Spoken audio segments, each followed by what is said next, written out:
What is the price of paradise? What would you surrender for a chance at eternal life, for a place in a perfect world, for the love of a God who walks among men? Throughout history, the answer for thousands has been everything: their money, their families, their minds, their lives. This is not a study of alternative spirituality. This is a forensic examination of the most sinister and destructive cults ever to manipulate the human spirit.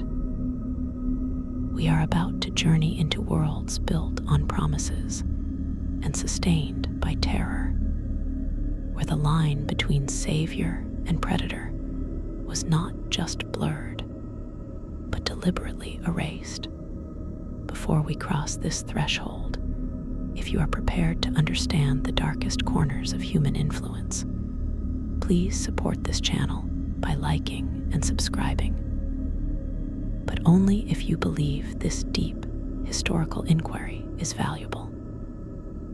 And I must ask you, as we begin this difficult journey, to let me know in the comments what you believe is the single most powerful tool these leaders use to control their followers. Is it fear? Is it love? Or is it something else entirely? Now prepare yourself. This will be a long, dark, and detailed exploration. Dim your lights. Settle in. We begin with the massacre that shocked the world and defined the modern understanding of cult tragedy. 1. The People's Temple, the blueprint for apocalypse. Our story begins not in the jungle, but in the heartland of America, with a man who seemed to be a beacon of progress and hope. The Reverend Jim Jones was a charismatic preacher in 1950s Indianapolis, who, in an era of deep segregation, built a forcefully integrated congregation. He preached a fiery gospel of social justice and racial equality, a message that was desperately needed and powerfully attractive. He wasn't just talking about heaven in the next life. He was building a heaven on earth. He established the People's Temple, and to his followers, he was a savior. He provided food for the hungry, jobs for the unemployed, and a potent sense of family and purpose for the lost and the lonely. But this utopia had a dark underbelly from the very beginning. Jones employed what he called divine discipline, brutal public humiliations and beatings for those who strayed from his will.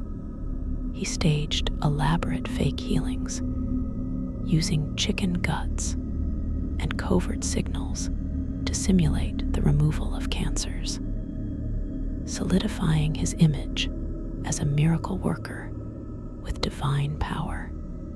The central mechanism of his control was the love bomb. New members were showered with affection, praise, and a sense of belonging they had never known. Once hooked, the isolation began. Jones preached that the outside world, the fascist, racist snakes, was out to destroy them. Families were broken apart.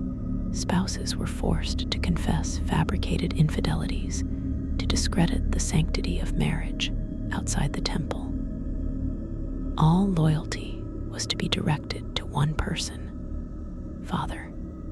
As media scrutiny and investigations by concerned relatives intensified in the mid-1970s, Jones's paranoia reached a fever pitch.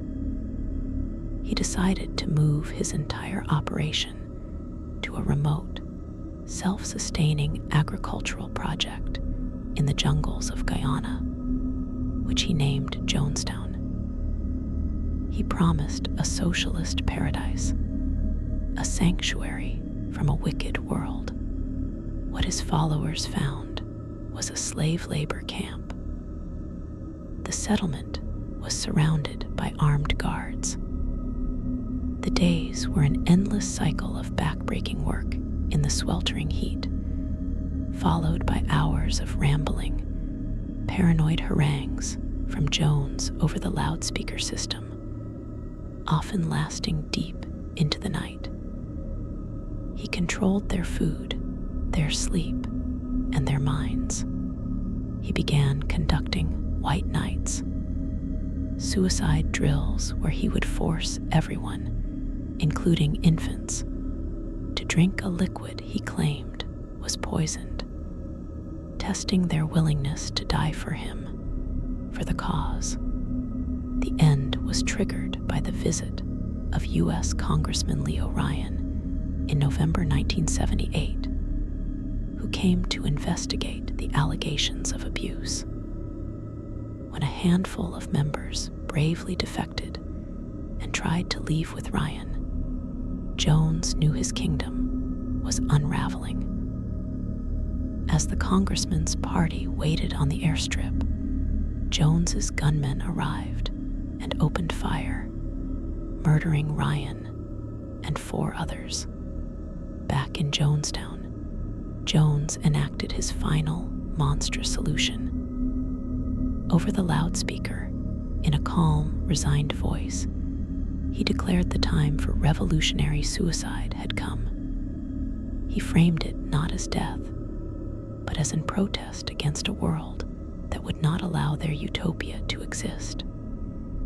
Vats of a cyanide-based, strawberry-flavored drink were prepared. The process was methodical and horrifying. Mothers were instructed to give the poison to their babies first, using syringes if necessary. Then they drank it themselves. The scene was one of surreal horror. Some people wept, some screamed, but most went quietly in a trance-like state of obedience. Those who resisted were forced at gunpoint by Jones's loyal enforcers. When Guyanese soldiers arrived the next day, they found a silent city of the dead. 918 people lay where they fell, in family groups, their bodies intertwined under the relentless sun. Jim Jones was found with a single gunshot wound to the head. The Jonestown massacre was not a spontaneous panic. It was the meticulously planned, coldly executed finale of a system designed for absolute control. It stands as the ultimate, terrifying testament to what can happen when one man is granted the power of a god over the lives of his followers. 2. The Manson family, the acid-fueled nightmare. While Jim Jones perverted the language of social justice, Charles Manson perverted the 1960s counterculture itself. He was a small-time criminal, a failed musician, and a master manipulator who found his perfect tools in the disaffected youth of late 1960s California. LSD and the rhetoric of free love. After his release from prison, Manson gathered a family of runaways and idealists, mostly young women from middle-class backgrounds. He used massive doses of LSD to break down their egos and their connection to conventional reality. In this psychologically fluid state, he rebuilt them, preaching a bizarre, rambling cosmology pieced together from the Bible, Scientology, and most importantly, the Beatles' White Album. He became obsessed with the song Helter Skelter, which he interpreted not as a slide, but as the coming apocalyptic race war. His prophecy was chillingly specific. He believed the black community would rise up and slaughter the white establishment. But being inherently inferior, they would be unable to govern.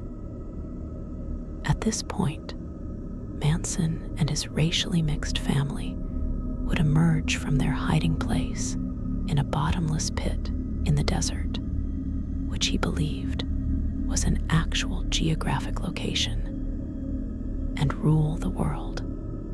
To trigger this war, helter-skelter, Manson needed to make it look like the Black Panthers were committing murders so heinous that they would ignite the conflict. He targeted the wealthy and famous, the pigs of the establishment. On the night of August 9, 1969, he sent a group of his followers, Tex Watson, Patricia Krenwinkel, Susan Atkins, and Linda Kasabian, to 10,050 CeeLo Drive, the home of film director Roman Polanski. Polanski was away, but his wife, the actress Sharon Tate, who was 8.5 months pregnant, was there with 4 friends. Followed was a frenzy of almost unimaginable brutality. The victims were tied up and repeatedly stabbed. Susan Atkins later chillingly recounted telling Sharon Tate, as she pleaded for her unborn child's life, "Look, bitch, I have no mercy for you." They used a towel to write pig on the front door in Tate's blood. The following night, another group, at Manson's direction, murdered Leno and Rosemary LaBianca in their home, carving war into Leno's stomach and leaving a fork sticking out of him. The murders shattered the illusion of the summer of love. The idea that these peaceful, long-haired hippies could be capable of such random, savage violence created a national panic. Manson and his followers were eventually caught, convicted, and sentenced to death, later commuted to life imprisonment. The Manson family was not a retreat from society. It was a direct, psychedelic-fueled assault on its heart, proving that the search for peace and love could be twisted into a justification for utter, senseless horror. 3. Aum Shinrikyo, the Armageddon cult with a PhD. Most cults seek to escape the modern world. Aum Shinrikyo sought to destroy it, and it had the intellectual firepower to do so. Founded in Japan in 1984 by Shoko Asahara, a partially blind yoga instructor, Aum Shinrikyo, Supreme Truth, began as an ascetic spiritual group, blending Tibetan Buddhism and Hinduism with Asahara's own messianic claims. Asahara's great innovation was to target Japan's best and brightest. He recruited top scientists, engineers, and doctors from the country's most prestigious universities, disaffected geniuses, who found his apocalyptic prophecies a compelling answer to the emptiness of modern materialist life. Asahara predicted a final, catastrophic world war would occur by 1999. Only his followers, who had achieved enlightenment through his teachings, would survive. This prophecy justified any action. Aum amassed a fortune through computer businesses and donations from its wealthy members. This money was used to build a terrifying arsenal. They purchased a Russian military helicopter and began mass-producing conventional weapons. Most alarmingly, they built state-of-the-art laboratories, and began a systematic program to develop chemical, biological, and even nuclear weapons.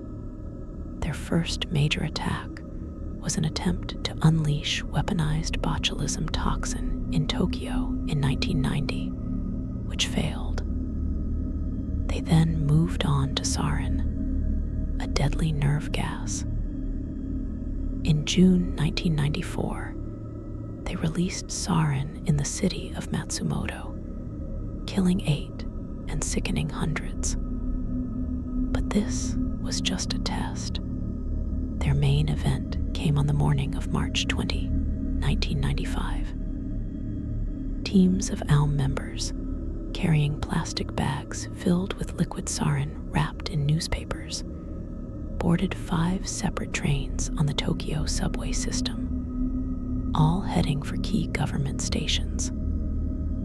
At a prearranged time, they punctured the bags with sharpened umbrella tips and fled, releasing the volatile gas into the crowded, enclosed carriages.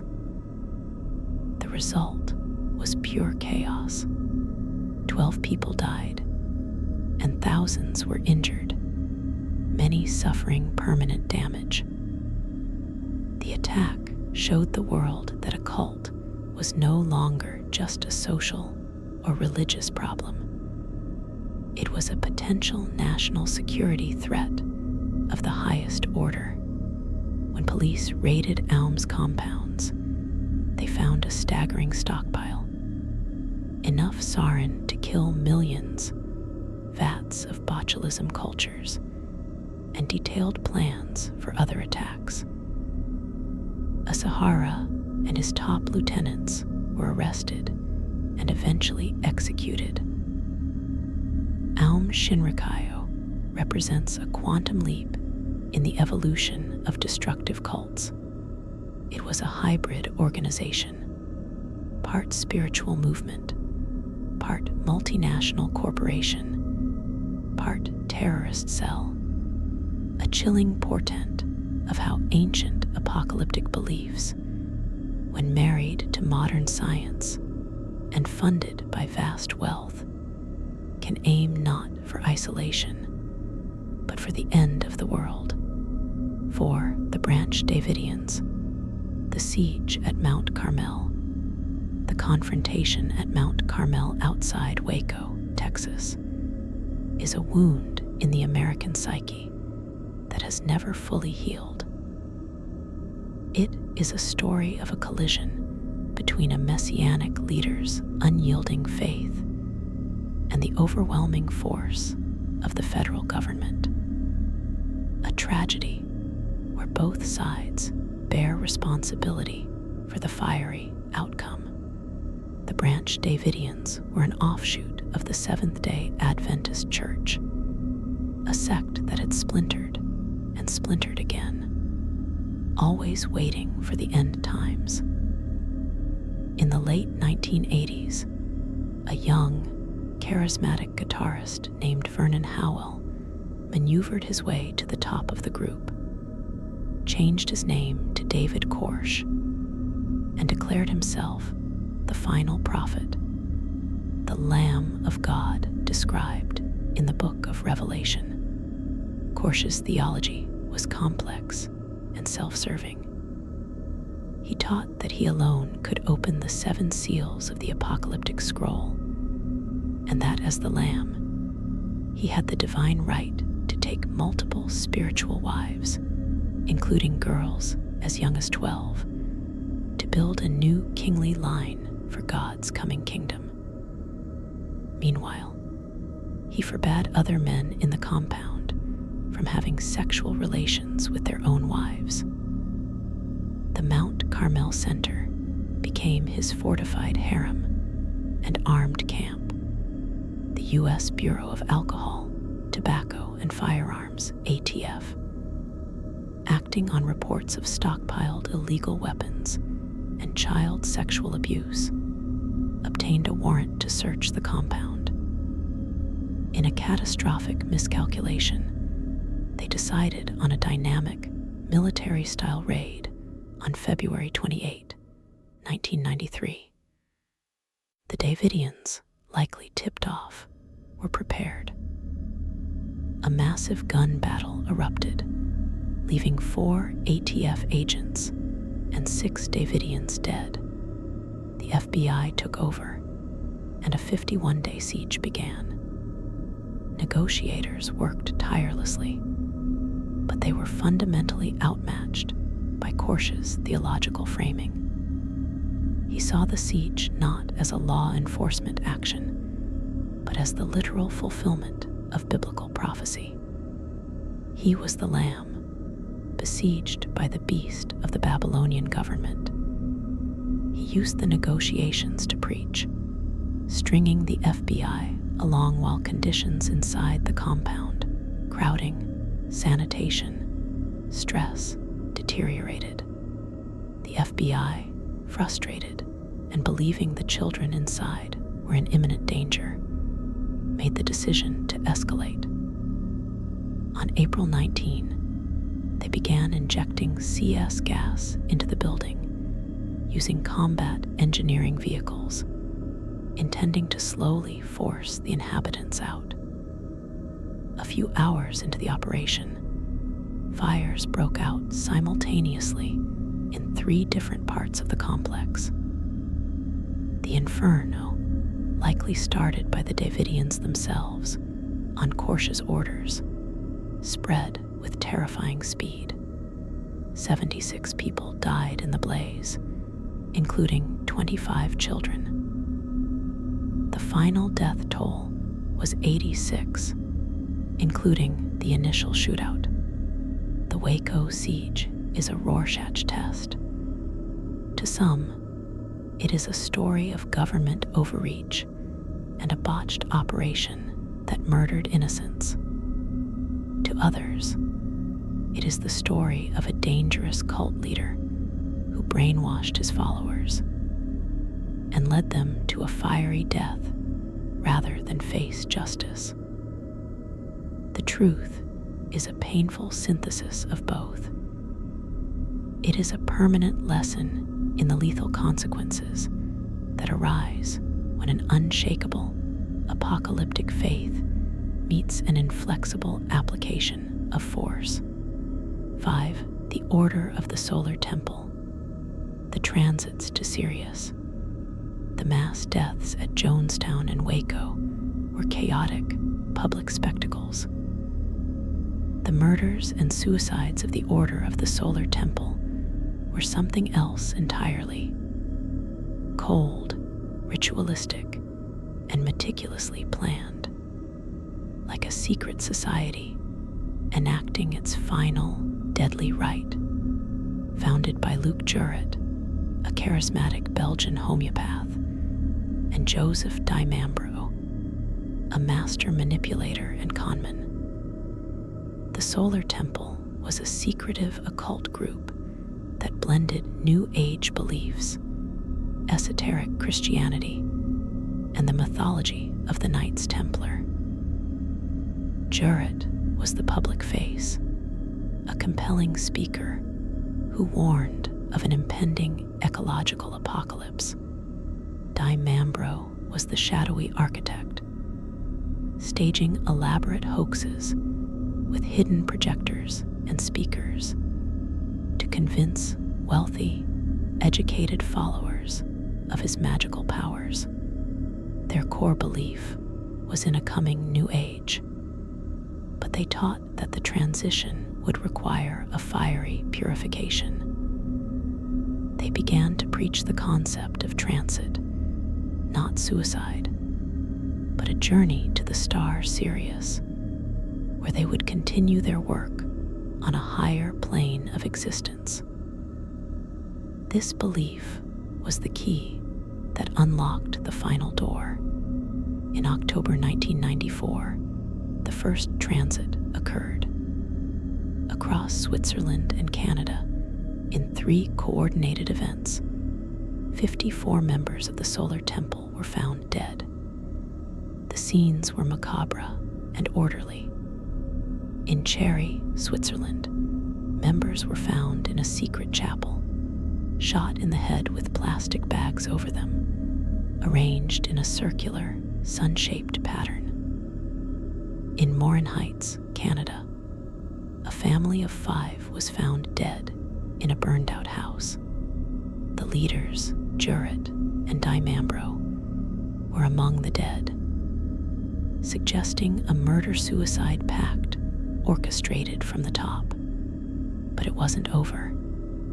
The belief system was so potent that it compelled further action. In December 1995, 16 more bodies were found in a forest in France, arranged in a star formation. And in March 1997, 5 final members committed suicide in Quebec. In total, the Order of the Solar Temple was responsible for 74 deaths. The Solar Temple represents a terrifyingly different model of cult death. It was not a frantic, fear-driven panic, but a calm, deliberate, and ritualized exodus. These were not impoverished followers. They were doctors, architects, and business people who had willingly walked into a system that convinced them that the ultimate act of faith was to ritually murder their families and themselves to catch a spaceship to the stars. It was a chilling demonstration of how a sophisticated, esoteric belief system can rationalize and even glorify self-annihilation. 6. Heaven's Gate, the cybernetic afterlife. In the spring of 1997, as the Hale-Bopp comet blazed across the night sky, 39 people in a San Diego mansion prepared for the ultimate journey. They believed a spacecraft was trailing the comet, and that by shedding their physical containers, they could board this vessel and ascend to a higher evolutionary plane. This was the culmination of 2 decades of work by Marshall Applewhite and Bonnie Nettles, a duo who called themselves Do and T. Applewhite, the son of a Presbyterian minister, was a charismatic but troubled man who had been fired from several music teaching positions. He met Nettles, a nurse with an interest in the occult, in the early 1970s. Together, they developed a bizarre theology that fused Christian eschatology with science fiction and New Age concepts. They believed they were the 2 witnesses described in the book of Revelation, and that humanity was about to be spaded under and recycled. The only way to escape was to leave Earth. Their group, eventually called Heaven's Gate, was a study in absolute asceticism. Members were required to sever all ties with their past lives, their families, their friends, their identities. They lived in closed communities, their days rigidly scheduled with chores, Bible study, and the meticulous transcribing of Applewhite's rambling teachings. A core tenet was the rejection of human gender and sexuality, which they saw as primitive features of the human container. To achieve the androgyny required for the next level, members adopted uniform clothing and haircuts. Most shockingly, several male members, including Applewhite himself, underwent voluntary castration to rid themselves of earthly desires. The arrival of the Hale-Bopp comet in 1996 was, for Applewhite, the final sign. He became convinced, partly due to specious claims from amateur astronomers, that a companion object was following the comet. This, he declared, was their ride. The exit plan was methodical and chillingly rational to his followers.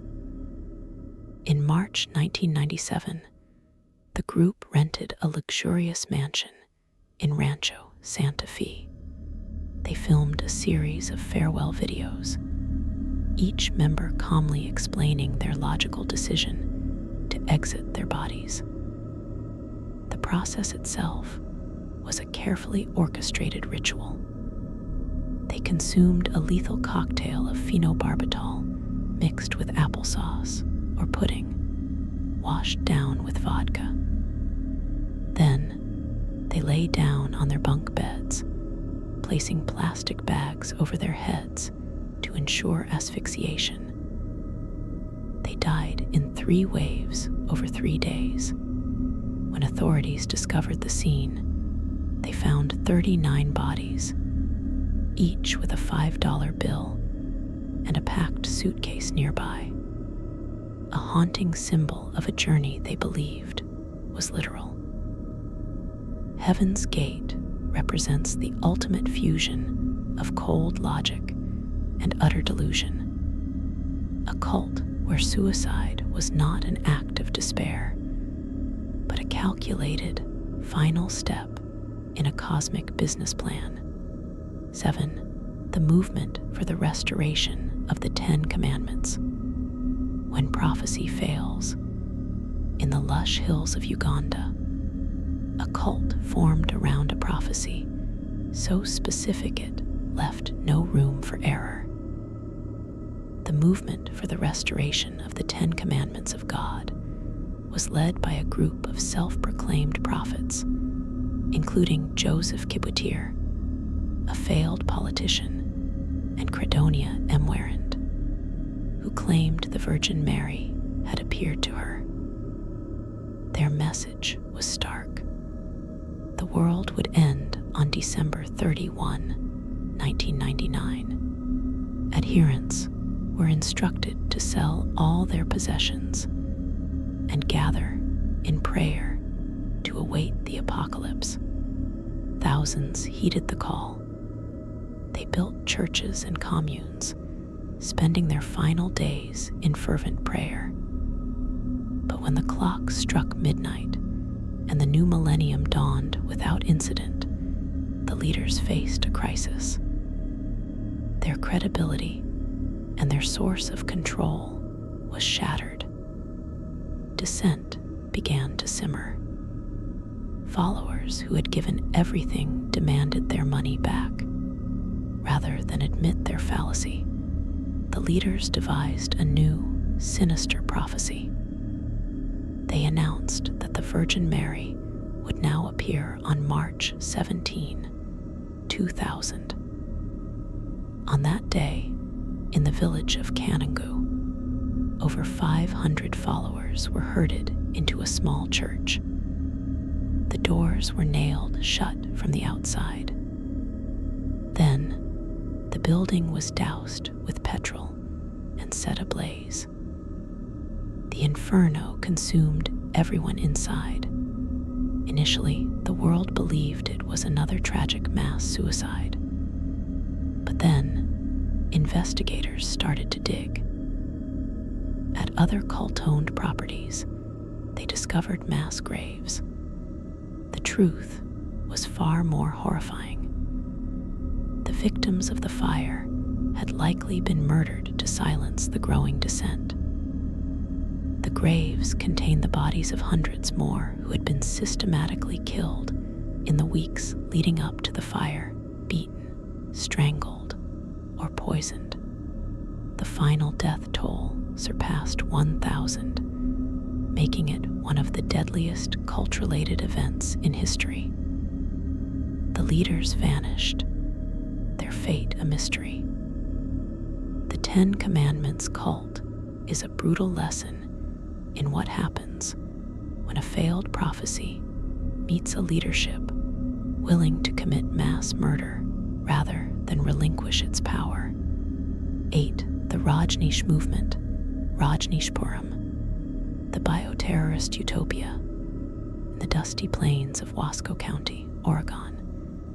A spiritual guru built a city that would become the stage for the largest bioterrorist attack on U.S. soil before 9/11. Bhagwan Sri Rajneesh was an Indian mystic who preached a philosophy of radical freedom, hedonism, and Sorba the Buddha, a celebration of both spiritual and material pleasure. He attracted a following of thousands of wealthy, educated Westerners who deified him and gifted him a fleet of 93 Rolls-Royce cars.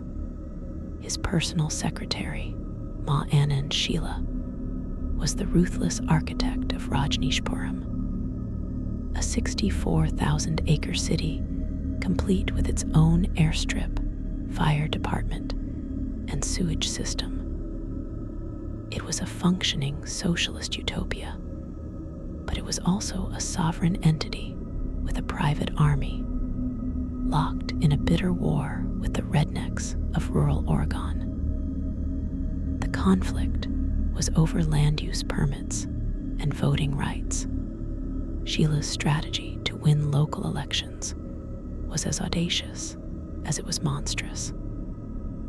To incapacitate the local population and ensure her followers could swing the vote, she ordered cult members to culture Salmonella typhimurium in a secret lab. In the fall of 1984, they systematically contaminated salad bars at 10 restaurants in the town of the Dalles. The attack sickened 751 people, sending 45 to the hospital. It was a dry run for a wider plot to poison the local water supply. The utopia collapsed under the weight of its own paranoia and criminality. Sheila and her top aides fled after an arson attack and attempted murder, and were later captured and imprisoned. The Bhagwan was deported from the United States. Rajneeshpuram stands as a unique and terrifying case study, a cult that did not seek to escape the world, but to conquer and manipulate it using the tools of modern governance, law, and biological warfare. It was a commune that saw democracy not as a system to participate in, but as an enemy to be poisoned into submission. 9. The Children of God, the Family International. Flirty fishing for God.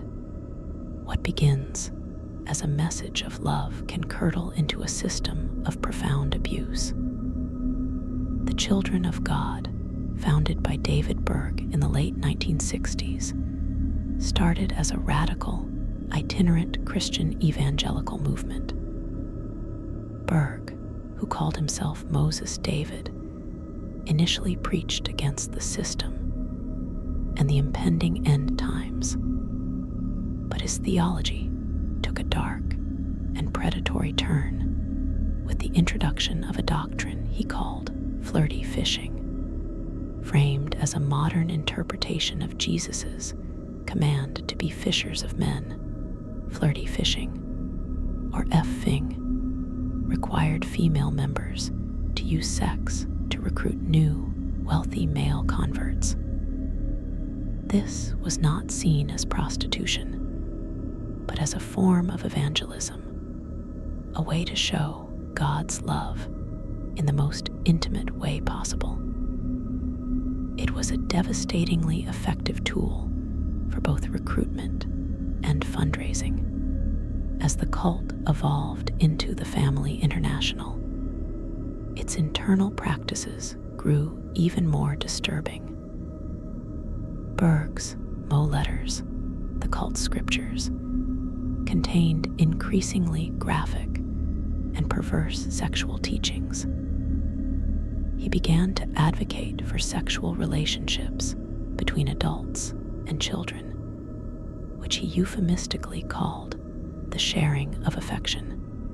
This theology was used to systematically justify the horrific sexual abuse of the cult's youngest members, who were taught that this was a normal loving part of their relationship with God and the family, despite numerous raids, investigations, and a massive public scandal.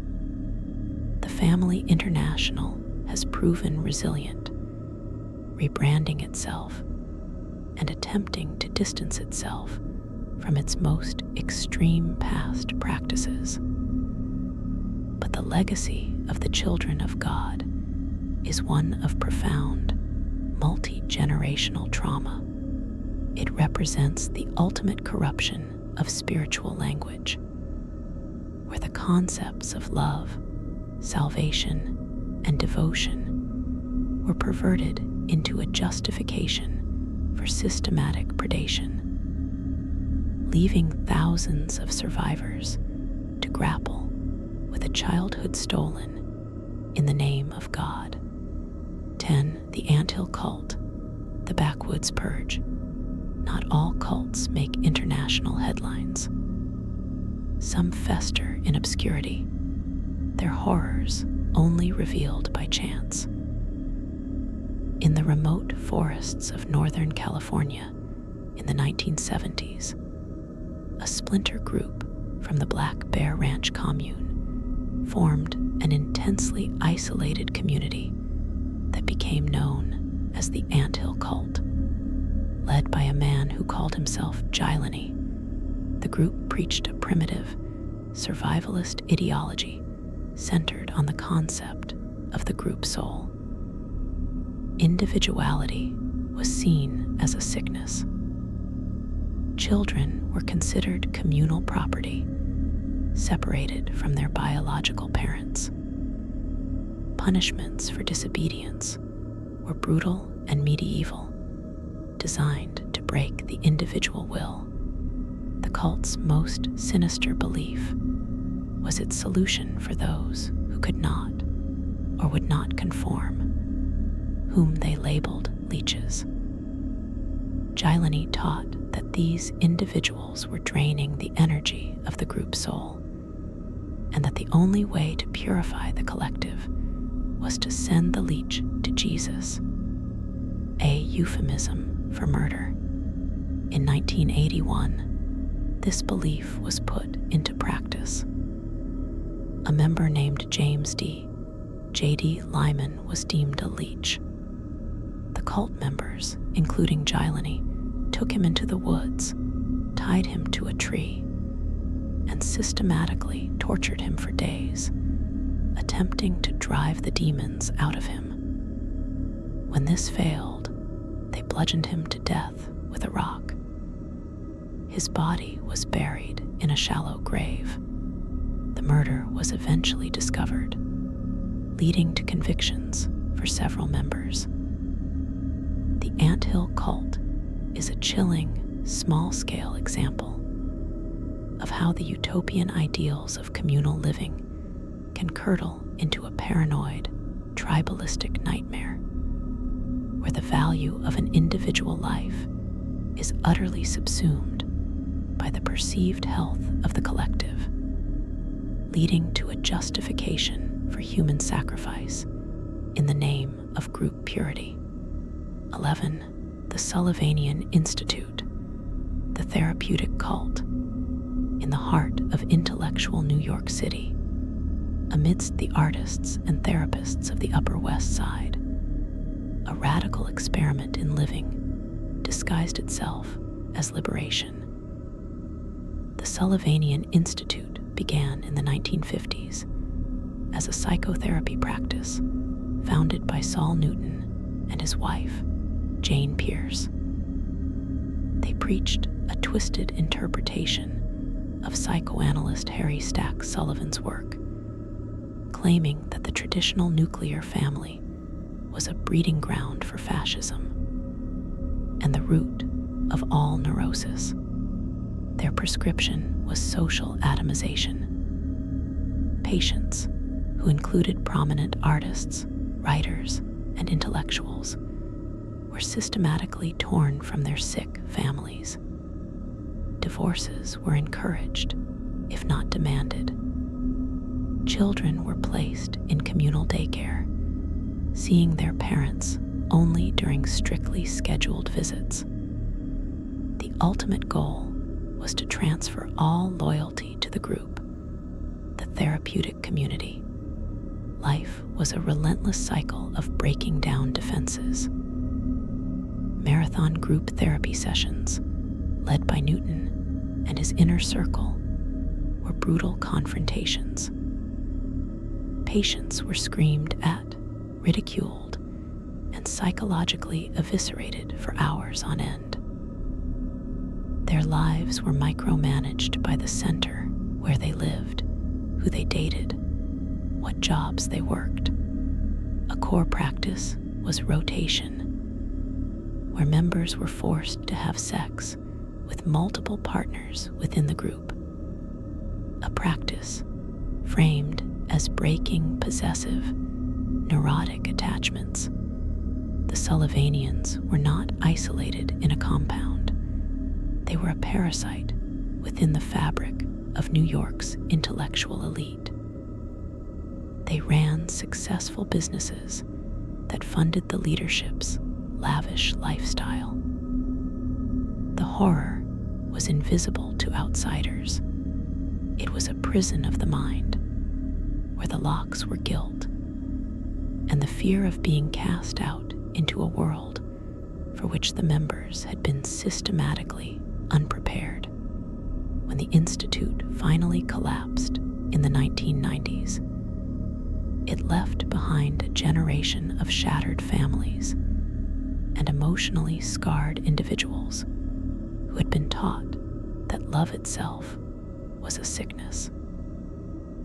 It was a chilling demonstration of how the language of healing can be weaponized to destroy the very foundations of the self.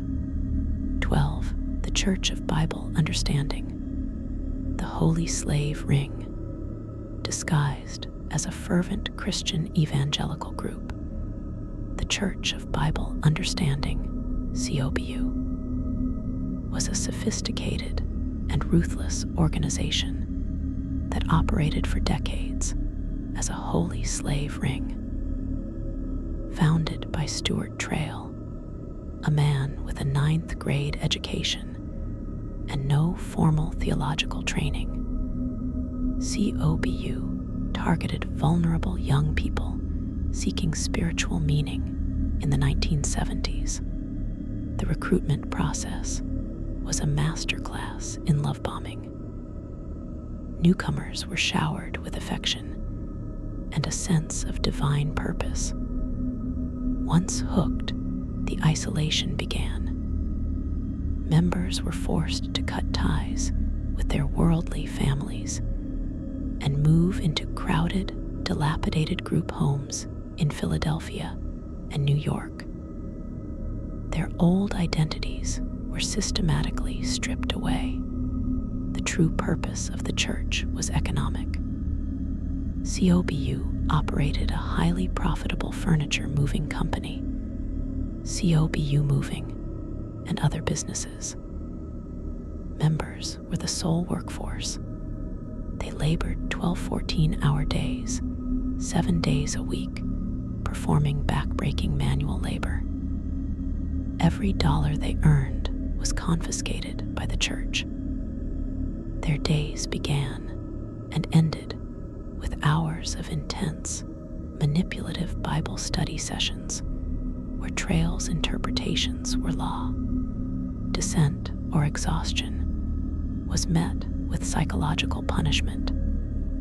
Screamed accusations of being in league with Satan, and physical deprivation. Trail, who claimed to be God's sole prophet, lived in luxury, owning multiple properties and amassing a fortune, all funded by the free labor of his followers.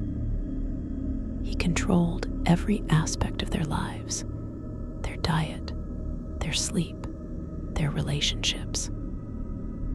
It was a system of total control, a modern-day indentured servitude hidden behind the veneer of pious Christianity. The Church of Bible Understanding, stands as a stark monument to how faith can be perverted into a brutal economic engine, where salvation is the bait and slavery is the trap. 13. The cult of Adolfo de Jesus Constanzo, the narco-Satanists. Our descent now takes us into a realm where ancient ritual meets modern cartel violence, creating a horror almost too brutal to comprehend. Adolfo Constanzo was a Cuban-American drug lord and a practitioner of Palo Mayom, a syncretic Afro-Caribbean religion that often involves animal sacrifice. But Constanzo took it to a blasphemous extreme. He believed that human sacrifice granted him and his followers supernatural protection and power. His cult was a bizarre mix of wealthy Mexico City socialites and ruthless cartel enforcers. They conducted rituals, or matanzas, at remote ranches. Constanzo, acting as the high priest, would lead ceremonies where victims, often random strangers or rival gang members, were tortured and murdered in increasingly elaborate ways. The belief was that the more the victims suffered, the more powerful the magic would be. Body parts were used in the nganga, a sacred cauldron that was the source of the group's power, believed to make them invisible to police and invincible to their enemies. The horror culminated in 1989 with the murder of American college student Mark Kilroy, who was randomly abducted while on spring break in Matamoros. Kilroy was tortured, his spine severed, and his brain removed and boiled in the nganga. The investigation into his disappearance uncovered the cult's ranch, a house of horrors where investigators found mutilated human remains, cauldrons filled with blood, bones, and animals, and black magic paraphernalia. The discovery triggered a massive manhunt. Cornered by police in Mexico City, Constanzo ordered his own lover to shoot him dead rather than be captured, believing his magic would fail if he was taken alive. The cult of Adolfo Constanzo represents the ultimate fusion of spiritual belief and pure psychopathy, a place where the human body was reduced to mere ingredients in a recipe for power, and where the line between faith and savage butchery was utterly erased. 14. The Brethren Michael Mills cult, the Arizona apocalypse. In the sun-baked deserts of Arizona, a small, armed camp awaited the end of the world. The Brethren, a splinter group of Mormon fundamentalists, were led by a man who called himself Michael of the Lord, born Michael Mills. Mills was a volatile and paranoid prophet who preached an imminent apocalypse and demanded absolute obedience. Life in the cult was a preparation for tribulation. Mills controlled his followers' finances, their marriages, and their every movement. He stockpiled a fearsome arsenal of weapons and provisions, convinced that the forces of the government were the literal armies of Satan gathering against them. His sermons grew increasingly violent, filled with vivid imagery of the coming battle. His paranoia eventually crystallized around a former member, Thomas Green. Mills became convinced that Green was a demonic infiltrator sent to destroy them. In 1997, this belief reached its lethal conclusion. Mills and several of his armed followers confronted Green at his home. A shootout erupted, leaving one of Mills' most loyal disciples dead. Mills and others were eventually convicted on charges, including murder. The story of the Brethren is a classic, yet terrifying template of a doomsday cult. It showcases how a leader's personal paranoia, when fused with apocalyptic belief and access to weapons, can transform a quiet religious community into a powder keg, ready to explode at the first perceived threat from the outside world they so deeply feared. 15. The Damanhur Federation, the Gilded Cage. Not all sinister control is accompanied by violence or poverty. Some of the most effective traps are beautifully decorated. In the foothills of the Italian Alps lies Damanhur, a sprawling eco-village and spiritual community founded in 1975 by Oberto Errati, known as Falco. To the outside world, Damanhur is a stunning success, a center for art, sustainability, and spiritual research, famous for its breathtaking, hand-carved underground temples of humankind. But former members describe a different reality, a high-control group led by a narcissistic guru. Falco maintained power through a complex system of psychological manipulation, financial exploitation, and pervasive surveillance. Members were required to surrender their assets upon joining. They were placed in a rigid hierarchy and subjected to spiritual research that often served to break down their critical thinking and instill guilt. The stunning artwork and sustainable infrastructure were built by member labor, often without pay. The community was governed by a secretive inner circle, with Falco as the unquestioned king. Dissent was not tolerated. Those who questioned the leadership were ostracized, subjected to character assassination, or expelled, often left with nothing after years of service. Damanhur represents the cult of success, a gilded cage where the beauty of the creation is used to mask the tyranny of the creator, and where the promise of building a new world is the very chain that binds you to it. 16. The Lynch family cult, the House of Horrors Down Under. In the remote Australian outback, the face of evil was not a charismatic stranger, but a father. The Lynch family, led by patriarch Raylan Lynch, presented themselves to their neighbors as a deeply religious, reclusive clan.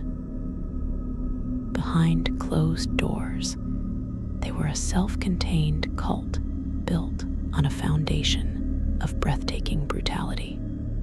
Lynch, a self-styled preacher, ruled his large family with what he called divine discipline. This was a euphemism for systematic, savage abuse. The children were the primary victims, beaten daily with whips, chains, and electrical cords for the most minor infractions, a misspelled word, a moment of hesitation. They were kept as prisoners in their own home, denied an education, and forced into hard labor. The outside world was painted as evil and corrupt, a place they must never engage with. The horror was uncovered in 2011, leading to one of Australia's most shocking court cases.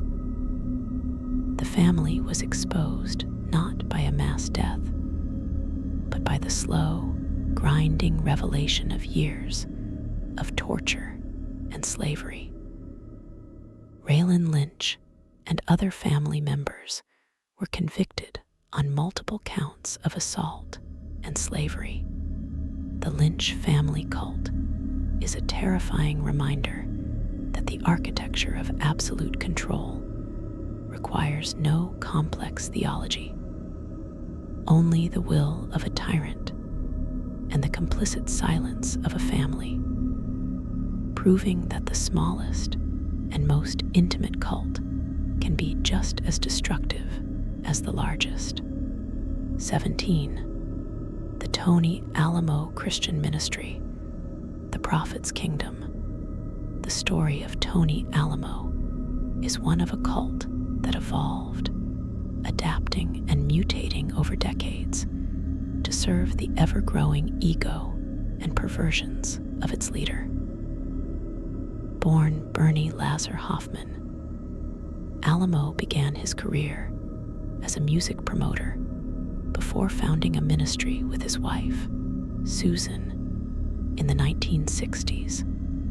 The Alamo Christian Foundation started as a fervent, end times Pentecostal ministry, but it quickly morphed into a notorious organization known for its financial exploitation, child abuse, and polygamy.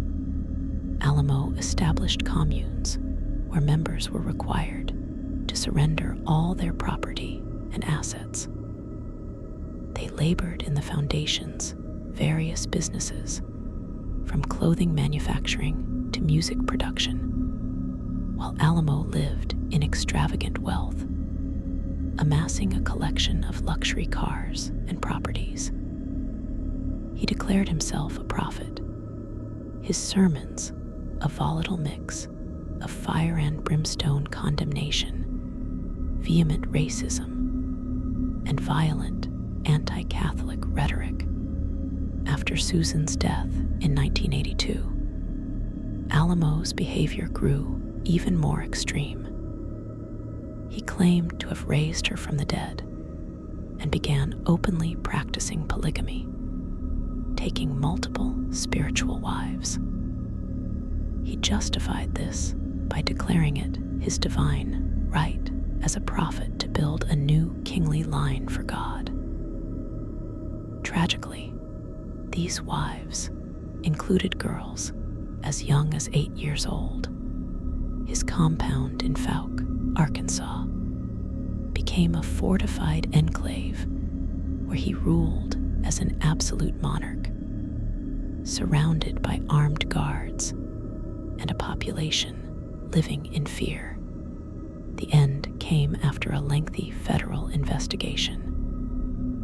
In 2008, agents raided the compound, rescuing several child brides who detailed years of systematic sexual abuse.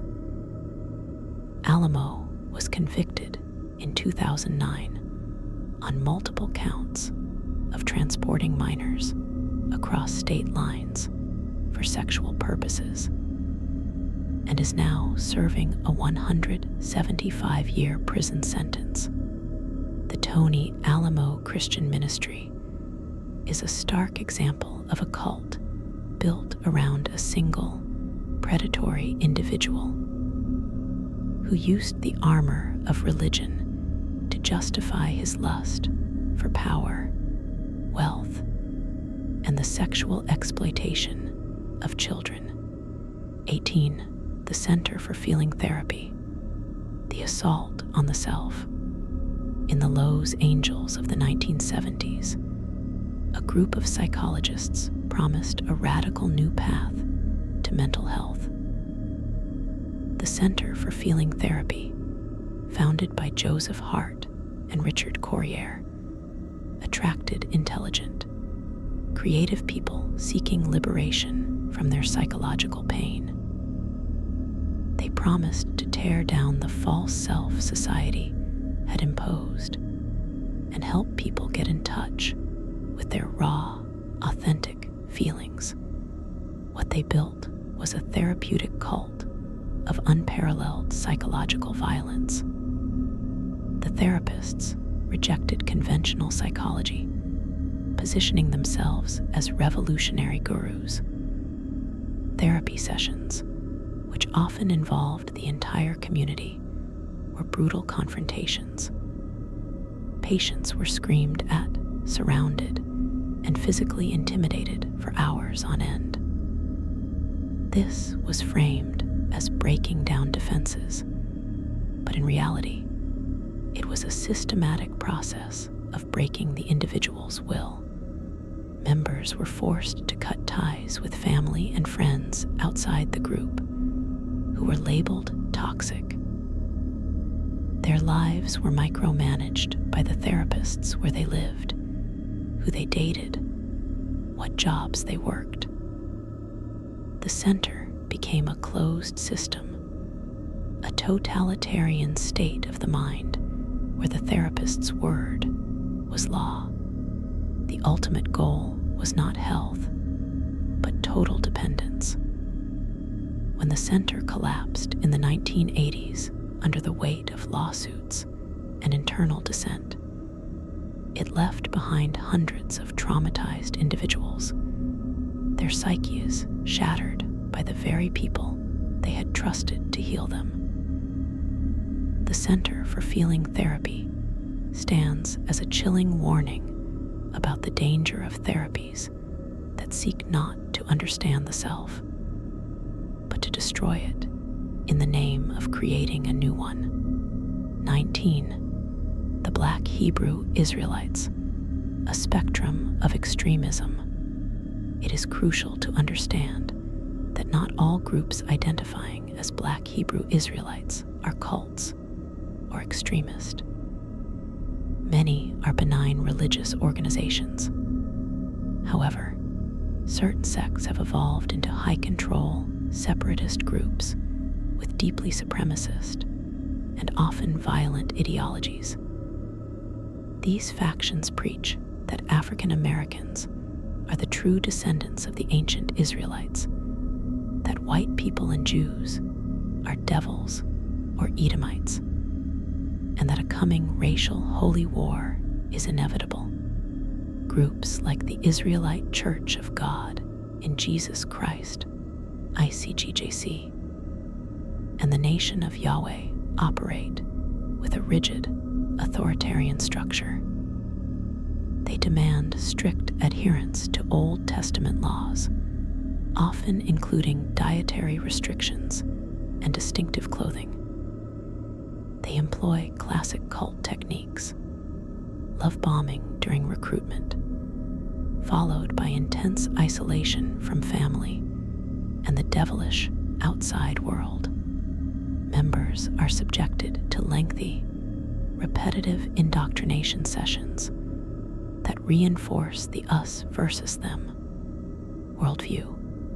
The control is psychological, financial, and social. Members are often required to donate significant portions of their income.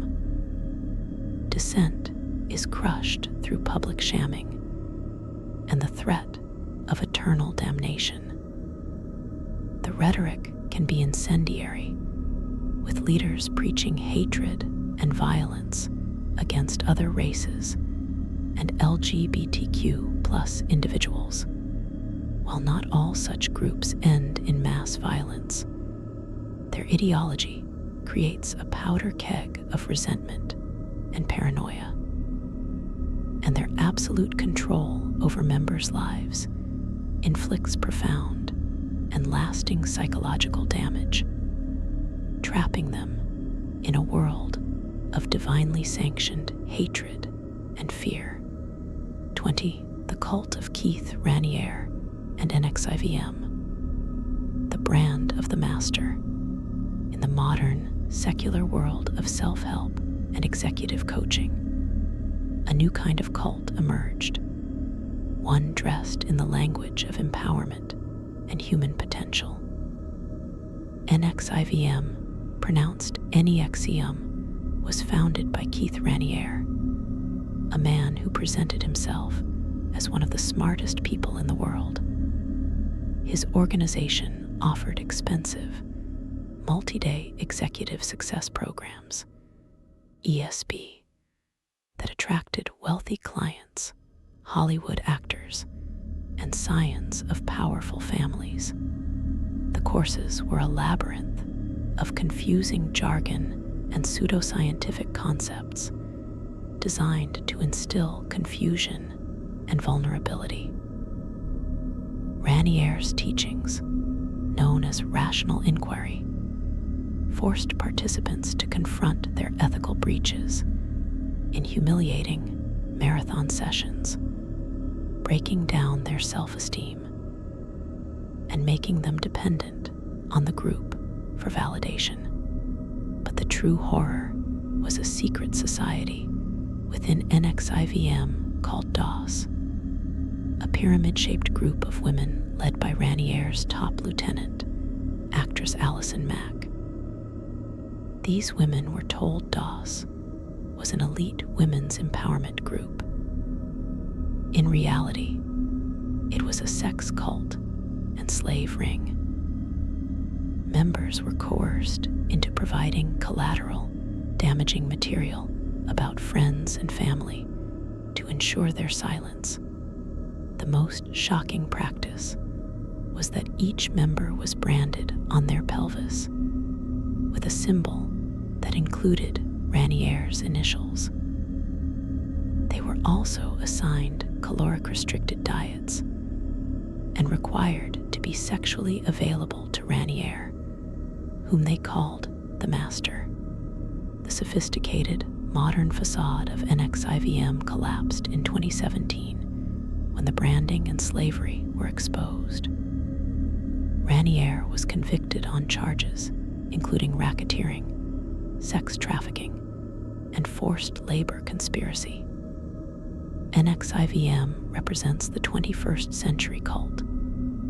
It didn't promise heaven, but success. It didn't use a cross, but a brand. And its God was not a deity, but a narcissist who used the language of therapy and empowerment to build a harem of slaves. 21. The cult of Father Divine, the Depression-era deity. During the Great Depression, at a time of immense national suffering, a man declared himself God.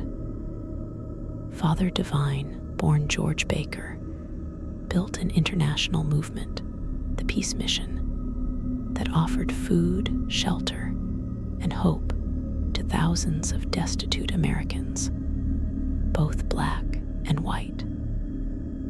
His heavens, communal residences, provided banquets and a powerful message of racial equality. But this benevolence came at the cost of absolute deification. Followers were required to renounce their former lives, including their families. They took new, angelic names and were forbidden from using words like hello and goodbye, which acknowledged separation. Most strikingly, they were forced to practice celibacy, as Father Divine and his wife, Mother Divine II, a young white Canadian woman named Edna Rose Richings, were the only divine couple. The control was profound. Members surrendered all assets to the Peace Mission. Father Divine lived in opulence, while his followers lived austerely.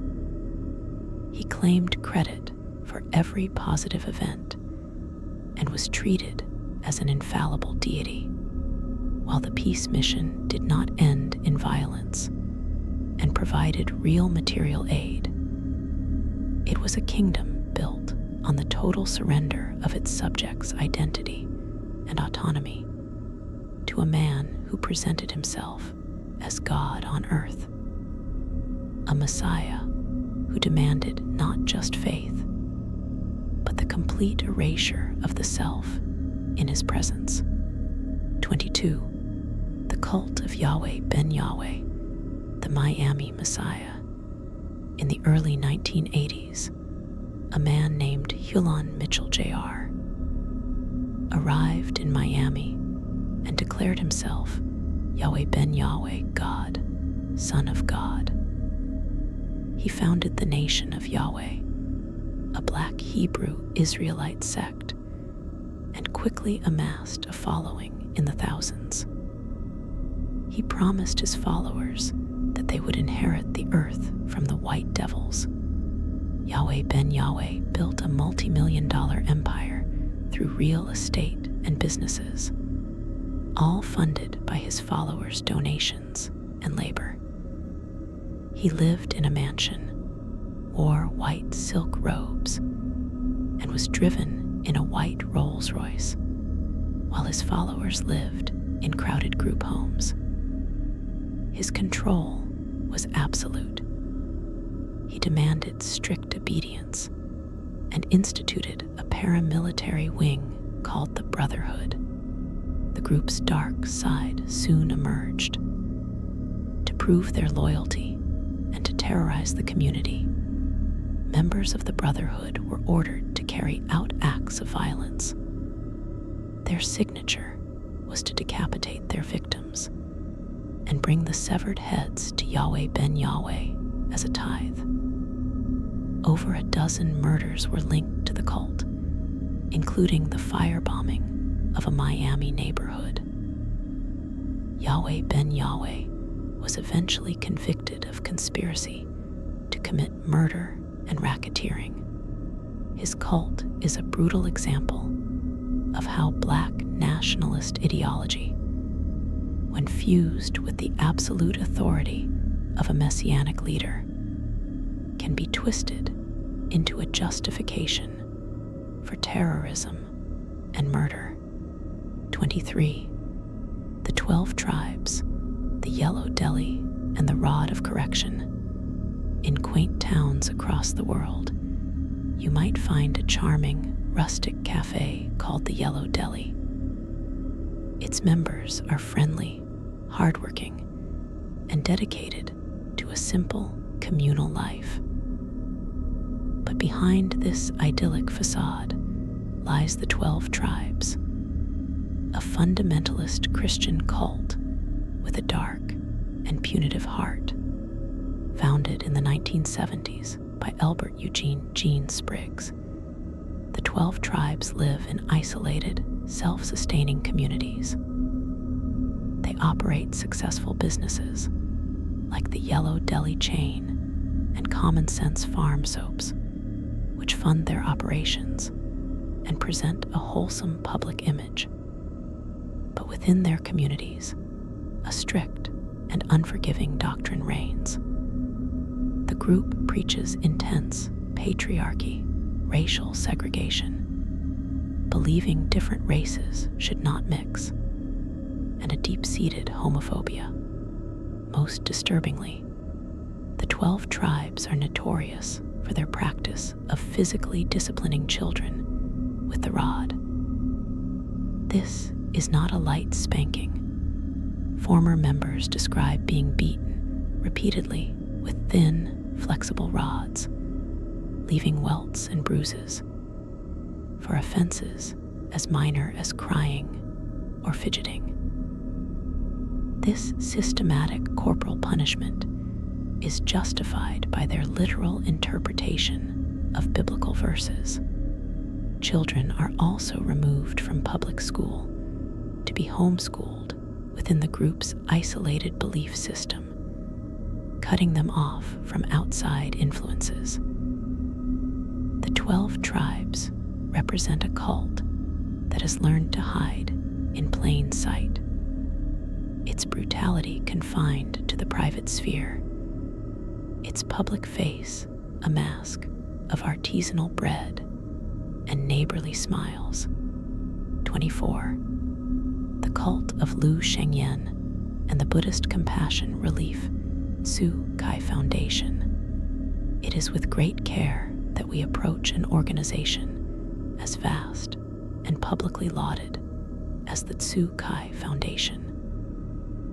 Founded in Taiwan in 1966 by the Buddhist nun Cheng Yen, Tzu Kai is one of the largest charitable organizations in the world, renowned for its disaster relief, medical care, and humanitarian work.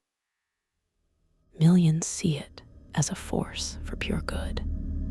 However, beneath this global benevolence, some former members and observers point to patterns common to high-control groups, centered on the veneration of its founder, the Master Cheng Yen. Followers, known as commissioners, are expected to demonstrate intense devotion.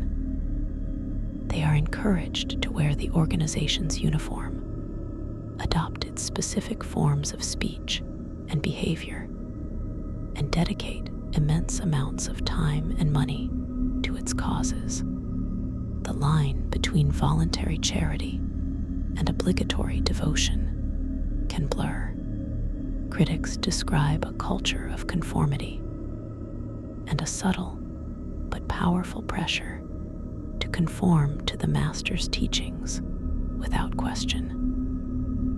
The organization's immense financial resources and global reach create a structure where dissent is difficult, and the identity of the individual can become subsumed by the identity of the organization.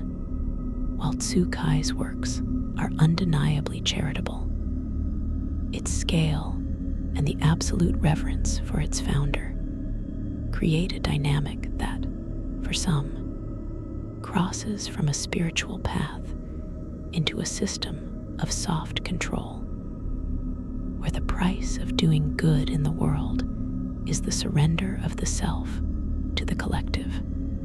25. The cult of Shoko Egawa, the Japanese id cult. In the landscape of modern Japanese spirituality, a deeply secretive and bizarre cult formed around a woman known only as it, or in Japanese, Kori. Led by a figure known as Shoko Egawa, this group believed she was a divine entity, a vessel for a supreme god. The cult operated in utter secrecy, with members cutting all ties to the outside world. The control was absolute and psychological. Members were subjected to a regime of sleep deprivation, constant indoctrination, and severe dietary restrictions. They were forced to perform repetitive manual labor for the leader's benefit. The cult's beliefs were a tangled web of Egawa's own pronouncements, which she claimed were direct revelations from God. The horror culminated in a series of events so strange they seem lifted from a horror film. In the 1990s, a member of the cult died under mysterious circumstances. In a shocking act, other members, under Egawa's influence, dismembered the body and scattered the parts in an attempt to dispose of it. The crime was discovered, pulling back the curtain on a world of utter subjugation. The cult of it is a chilling example of a group so isolated and so dominated by a single individual's delusions that it could commit acts of profound desecration, seeing them not as crimes, but as the holy commands of a god. 26. The family, the Anne Hamilton Bryan cult, the Australian children of the apocalypse. In the Green Hills of Victoria, Australia, a cult formed that was unique in its specific and chilling target: children. Led by Anne Hamilton Bryan, a yoga teacher with delusions of grandeur, and her husband Bill. The family believed that Anne was a reincarnation of Jesus Christ and that the world was about to end. In the 1960s and 70s, they began to assemble a family of special children who they believed would repopulate the world after the apocalypse. They acquired these children through a network of sympathetic doctors who provided bobbies from unmarried mothers and through adoption scams. At its peak, the family had at least 28 children living in a compound at Lake Eildon. The children were raised to believe Anne was their biological mother and their divine savior. They were dressed in identical clothes, their hair dyed blonde and cut into identical bobs. They were subjected to brutal discipline, starvation, and frequent beatings. They were also systematically drugged with LSD and other prescription medications, allegedly to open their minds and control their behavior.